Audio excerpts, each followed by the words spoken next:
Shalom, selamat pagi jemaat yang terkasih di dalam Tuhan kita Yesus Kristus. Apakah Anda sudah mengasihi orang lain pada hari ini? Saat ini kita akan bersama-sama menyediakan waktu sebentar untuk merenungkan sabda Tuhan. Dan sabda Tuhan pada pagi hari ini akan bersama dengan saya Pendeta Kris Nur Cahyani dari GKJ Mergangsan. Saat ini tema yang akan kita renungkan bersama adalah Tuhan Yesus berkuasa atas alam semesta. Namun sebelum kita masuk dalam perenungan yang lebih dalam, mari kita persiapkan hati kita bersatu di dalam doa. Ya Tuhan Allah kami, terima kasih atas hari baru yang telah Tuhan percayakan kepada kami. Saat ini kami hendak mengambil waktu sejenak untuk merenungkan kebenaran sabda Tuhan. Berkatilah kami, dan biarlah Roh Kudus-Mu tercurah atas kami sehingga kami dimampukan untuk mengerti dan memahami segala firman yang kami baca, kami dengarkan pada pagi hari ini. Berfirmanlah bagi kami ya Allah, karena kami siap untuk mendengarkannya. Di dalam Kristus Yesus kami berdoa. Amin.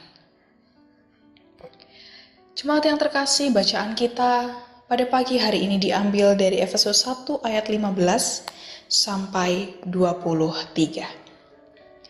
Efesus 1 ayat 15 sampai 23, Lembaga Alkitab Indonesia memberikan judul Doa untuk pengertian tentang kemuliaan Kristus. Karena itu setelah aku mendengar tentang imanmu dalam Tuhan Yesus dan tentang kasih-Mu terhadap semua orang kudus, aku pun tidak berhenti mengucap syukur karena kamu. Dan aku selalu mengingat kamu dalam doaku dan meminta kepada Allah Tuhan kita Yesus Kristus, yaitu Bapa yang mulia itu, supaya Ia memberikan kepadamu roh hikmat dan wahyu untuk mengenal Dia dengan benar. Dan supaya Ia menjadikan mata hatimu terang, agar kamu mengerti pengharapan apakah yang terkandung dalam panggilannya. Betapa kayanya kemuliaan bagi yang ditentukannya bagi orang-orang kudus. Dan betapa hebat kuasanya bagi kita yang percaya sesuai dengan kekuatan kekuasaannya, yang dikerjakannya di dalam Kristus dengan membangkitkan Dia dari antara orang mati dan mendudukkan Dia di sebelah kanannya di surga, jauh lebih tinggi dari segala pemerintah dan penguasa dan kekuasaan dan kerajaan dan tiap-tiap nama yang dapat disebut, bukan hanya di dunia ini saja, melainkan juga di dunia yang akan datang. Dan dengan segala sesuatu yang telah diletakkannya di bawah kaki Kristus, dan Dia telah memberikannya kepada jemaat sebagai kepala dari segala yang ada. Jemaat yang adalah tubuhnya, yaitu kepenuhan Dia yang memenuhi semua dan segala sesuatu. Demikianlah sabda Tuhan, berbahagialah setiap kita yang mendengar dan melakukannya dalam kehidupan kita sehari-hari. Jemaat Tuhan yang terkasih, sebagai orang Kristen, kita tentu percaya siapakah Tuhan bagi kita.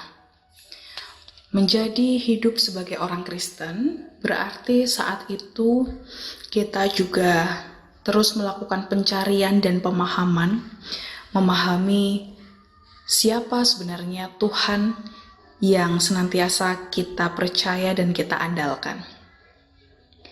Ada banyak orang yang mencoba untuk memahami Tuhan dengan membaca banyak buku, literasi, atau segala sesuatu yang ada di internet. Namun pada saat ini, mari kita coba melihat sebenarnya bagaimana sih cara Tuhan dalam menuntun kita untuk memahami tentang siapa dirinya yang sesungguhnya. Dalam suratnya untuk jemaat di Efesus, Rasul Paulus mendoakan supaya Allah Bapa, Tuhan kita dari Yesus Kristus, dapat senantiasa memberikan kepada jemaat di Efesus roh hikmat dan juga wahyu. Roh hikmat dan juga wahyu itu diberikan kepada jemaat supaya jemaat dapat lebih mengenal siapa Tuhan dengan benar. Ada banyak orang yang mengatakan bahwa sulit untuk dapat mengetahui dan menjelaskan tentang Tuhan sepenuhnya. Ada banyak orang yang sudah membaca buku. Ada banyak orang yang sudah melakukan penelitian. Bahkan ada pula orang-orang yang kemudian memutuskan untuk tidak mempercayai Tuhan karena merasa bahwa Tuhan tidak bisa dijelaskan. Namun pada saat ini, Rasul Paulus justru ingin menunjukkan bahwa Tuhan sendirilah yang senantiasa menuntun kita untuk mendapatkan suatu pemahaman tentang dirinya. Satu hal yang saat ini saya pergumulkan yaitu adalah tentang bagaimana cara memahami Tuhan, yaitu tidak hanya dengan logika manusia, tetapi juga melalui hati dan juga pengalaman-pengalaman indrawi kita. Suatu ketika ada sebuah cerita. Sebuah keluarga dengan segala kekurangan yang mereka miliki, mereka hanya memiliki segenggam beras terakhir. Sang ayah saat itu masih belum mendapatkan gajinya karena sudah akhir bulan. Namun ayah dan ibu harus memikirkan besok mau makan apa. Anak-anak harus tetap makan supaya mereka punya tenaga untuk bersekolah. Lalu akhirnya sang ayah memutuskan untuk menjual mesin tik, satu-satunya yang ia punya. Namun hari sudah malam. Siapa sih orang yang mau membeli mesin tik? Namun itu logika manusia, tapi bukan logika Tuhan. Singkat cerita, ada seseorang yang membutuhkan mesin tik dengan segera. Kemudian ia datang ke rumah sang ayah itu, lalu membeli mesin ketik yang saat itu dijual. Puji nama Tuhan. Uang hasil penjualan mesin ketik tadi dapat untuk bertahan hidup dan mencukupkan kebutuhan keluarga hingga sampai sang ayah mendapatkan gaji bulanannya. Jemaat Tuhan yang terkasih, ada banyak sekali kisah-kisah sederhana yang membuktikan bahwa Tuhan itu ada. Ada banyak sekali kisah-kisah sederhana tentang bagaimana cara Tuhan untuk mengenalkan dirinya kepada kita sebagai manusia. Namun hanya saja kita yang menutup diri. Kita yang membatasi cara Tuhan dalam menyapa dan bekerja di dalam diri kita. Oleh karena itu, pada saat ini, mari, kalau kita mau mengenal Tuhan, Sang Penguasa alam semesta ini, maka jangan batasi diri kita. Jangan batasi Tuhan hanya dengan pikiran kita. Namun biarlah Tuhan sang penguasa alam yang berkarya melalui segala sesuatu yang ada di sekitar kita. Kiranya Roh Kudus senantiasa menunjukkan pengertian tentang Tuhan. Ingatlah bahwa semakin kita ingin tahu tentang Tuhan, semakin kita mencari tahu tentang Tuhan, baik itu melalui segala bacaan atau pengalaman kita, maka saat itulah kita sadar bahwa kita tidak akan pernah benar-benar tahu tentang Tuhan. Mari kita bawa perenungan ini dalam doa.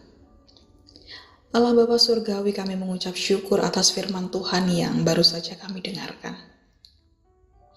Biarlah kami senantiasa dituntun oleh kebenaran firman-Mu, supaya kami dapat terus meyakini bahwa Tuhan yang tidak akan pernah bisa kami pahami sepenuhnya, Tuhanlah yang senantiasa menuntun kami untuk lebih mengenal Engkau. Sehingga ketika kami lebih mengenal Engkau, kami dapat semakin mengasihi dan mencintai Engkau dengan sepenuh hati kami. Kami dapat senantiasa mempercayakan kehidupan kami sepenuhnya ke dalam tangan kasih kuasa Tuhan yang senantiasa memelihara kehidupan kami. Dan biarlah segala hal yang kami lakukan semuanya hanya untuk kemuliaan nama Tuhan. Berkati kami dalam setiap pekerjaan dan tanggung jawab kami, dalam keluarga kami, dalam pergumulan yang saat ini kami rasakan. Kiranya Engkau, roh hikmat-Mu, menuntun kami untuk melakukan segala sesuatu yang baik, untuk mengerti, memahami tuntunan kehendak Allah yang harus kami lakukan dalam kehidupan ini. Inilah doa kami yang kami pinta ke dalam nama Tuhan kami Yesus Kristus, Juru Selamat kami yang hidup. Amin. Jemaat yang terkasih, demikian embun pagi kita pada saat ini. Kiranya kita bisa senantiasa hidup menurut kehendak Tuhan. Selamat beraktivitas, selamat mengasihi orang lain pada hari ini. Tuhan Yesus memberkati.